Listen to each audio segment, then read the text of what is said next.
50년 전 오늘 동양의 최대 사력댐이라고 불렸던 소양강댐이 준공했습니다. 우리나라 근대화의 상징이기도 한데요. 반세기에 이어진 소양강댐의 명암을 지환 기자와 홍상욱 기자가 연이어 보도합니다. 북한강 상류 강원도 춘천엔 소양강댐이 있습니다. 제가 걷고 있는 이 길이 소양강댐 본체에 난 길입니다. 높이가 123m, 지그재그로 난 길인데요.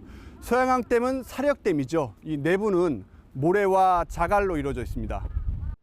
담수량은 국내 모든 저수지 17,600개를 합친 것보다 많은 29억 톤. 댐이 만든 소양호 유역은 서울 전체 면적 4.5배에 달합니다. 1973년 10월 15일 준공한 소양강댐이 50주년을 맞았습니다. 반세기 동안 수도권 식수 공급은 물론 홍수와 가뭄, 전력난을 버텨내는데 큰 힘이 됐습니다.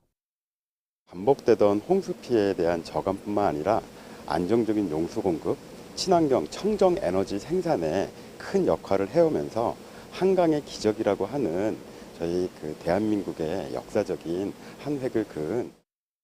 문제는 극한 강우 등 기후 변화입니다. 200년 빈도 홍수에 맞게 설계됐지만 50년 동안 이미 수문 개방만 17차례.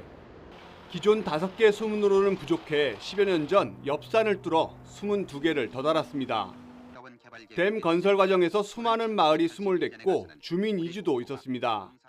축구장 7,000개 면적이 물에 잠기며 상류 3개 시군 2만 명 가까운 주민이 고향을 떠나야 했습니다.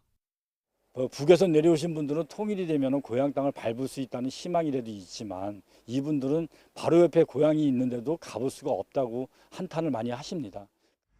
사실 이 고인돌도 원래는 수몰 지역에 있던 겁니다. 댐 건설 당시에 이곳 대학교 교정으로 옮겨왔는데요. 이 밖에 댐이 만들어지며 각종 규제가 얽혀서 지역 주민들의 피해가 큰 것도 사실입니다. 홍성욱 기자가 주민들의 말을 들어봤습니다. 소양호가 내려다 보이는 마을. 강원도 인제군 남면 관대리 지역. 50년 전 소양강댐 건설로 살던 집과 도로, 마을이 물에 잠겼습니다. 서슬퍼런 군사 독재 시절 떠나라는 지시에 주민들은 보상금 일부를 받고 전국으로 흩어졌습니다. 이곳에서 나고 자란 심영근 씨도 마찬가지. 중학교 졸업 후 마을을 떠났지만 깊어지는 고향 생각에 다시 돌아왔습니다. 이 어린 시절이 내리에서 떠나질 않는 거예요. 계속 생각이 나는 거예요. 그래서 우리가 이 산에 올라가서 놀았어요. 물이 지금 산 중턱까지 올려찬 거예요. 쉽게 말하면은. 실향민 애환을 위로하기 위한 노력이 댐 건설 반세기가 흐른 이제야 시작되고 있습니다. 제가 서 있는 곳이 댐 정상입니다. 소양강댐 준공 50주년을 맞아 수몰지역 피해 주민을 위로하기 위한 실향비 제막식이 오는 20일 이곳에서 열릴 예정입니다. 실향민 외에도 주민 건강 문제나 교통 불편, 저온수와 흙탕물 정수 처리 등 댐 건설로 인한 피해는 상당히 큽니다. 분석 결과 소양강댐 건설로 인한 피해액은 지난 50년간 최소 6조 8천억에서 최대 10조 원 규모로 추산됩니다. 댐 건설로 소외된 지역 개발을 보상해달라는 목소리가 높은 이유. 댐 관리권을 아예 강원도로 넘기라는 요구가 등장했고 이참에 물값을 제대로 받자는 제안도 나왔습니다. 이미 50년이 지나서 발전 수익만으로도 댐은 4.5배의 투자 대비 순이익을 이끌어냈습니다.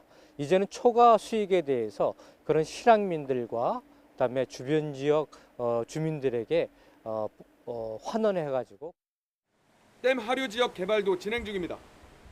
평균 수심 180m인 소양강댐 심층수 온도는 연중 6, 7도 정도로 무척 차가운 상태.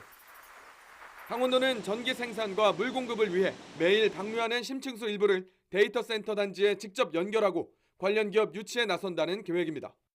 YTN 홍서욱입니다.